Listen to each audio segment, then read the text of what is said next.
ஏழாவது ராசி அப்படிங்கிறது துலா ராசியா வரும். அப்போ அந்த ஏழாவது ராசிக்கு அதிபதி யாரு அப்படின்னா சுக்கிரன். சுக்கிர பகவான் தான் 7ஆம் ராசிக்கு அதிபதியா கருதப்படுறாரு. அப்போ முதல்ல இந்த 7வது ராசி அல்லது இந்த 7ஆம் வீடு அல்லது 7ஆம் பாவத்தினுடைய தன்மை என்ன அப்படிங்கிறத நம்ம தெரிஞ்சுக்கணும்.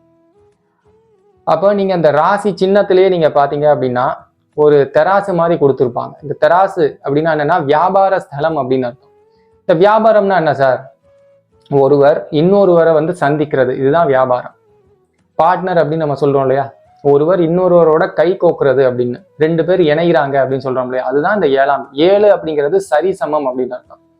அது மட்டும் இல்லாம நம்ம உடல்லே பாத்தீங்கன்னா இந்த 7ஆம் பாவத்துக்கு இந்த இடுப்பு பகுதியை கொடுத்துருப்பாங்க. அதாவது மருத்துவ ஜோதிடத்துல நம்ம பார்த்தோம்னா இந்த 7ஆம் பாவம் அப்படிங்கிறது கிட்னியை குறிக்கும், பெண்களுக்கு கர்ப்பப்பையை குறிக்கும். அது மட்டும் இல்லாம இந்த பேக் போனினுடைய ஸ்டார்டிங் பாயிண்ட் அப்படிங்கிறது அந்த 7ஆம் பாவம். அதாவது